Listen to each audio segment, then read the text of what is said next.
Bonjour, ici Peter Moore pour The Plot 9/11. Avez-vous entendu parler de l'Islande récemment? Non? Pourquoi?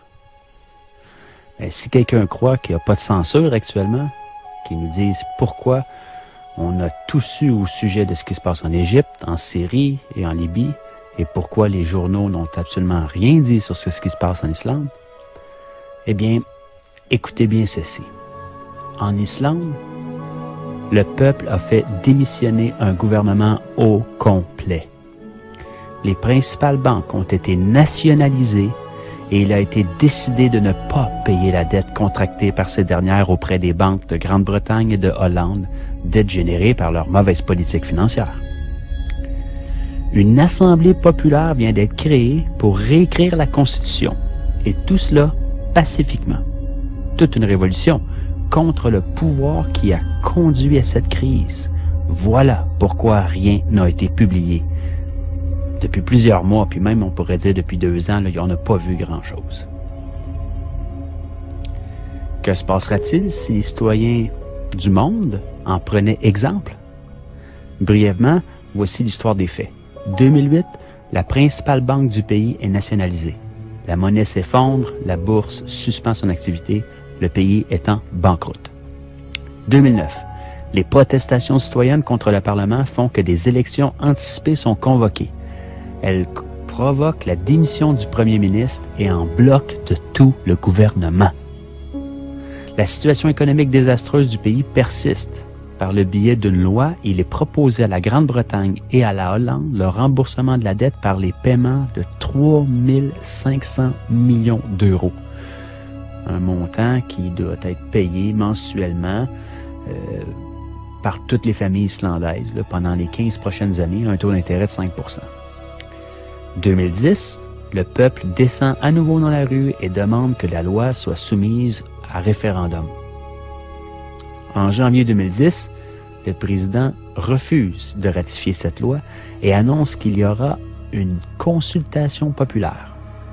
En mars, le référendum a lieu et le non au paiement de la dette remporte 93% des voix.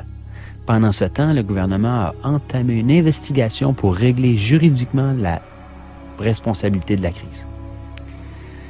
Les détentions de plusieurs banquiers et cadres supérieurs commencent. Là, je parle de prison, là. Oui, on n'est pas tous des mauviettes. Il y a des gens qui se tiennent, il y a des gens avec des colonnes vertébrales sur la terre, là. On n'en parle pas des médias, bien sûr, mais ça existe.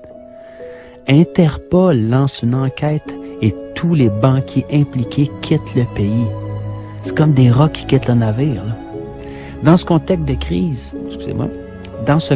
de crise, une assemblée est élue pour rédiger une nouvelle constitution qui reprend les leçons apprises de la crise et qui se substitue à l'actuelle, qui est une copie, dans le fond, de la constitution danoise.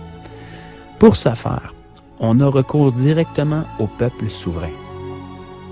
On élit 25 citoyens sans filiation politique parmi les 522 qui se sont présentés aux candidatures. Pour cela, il faut être majeur et recueillir le soutien de 30 personnes. Assez simple.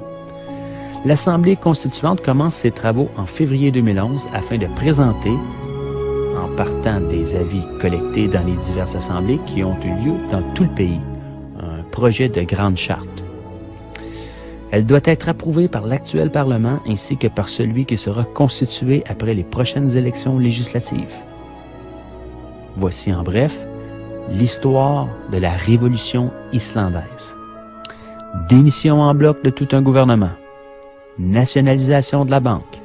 Référendum pour que le peuple puisse se prononcer sur des décisions économiques fondamentales. Emprisonnement des responsables de la crise. Réécriture de la Constitution par les citoyens.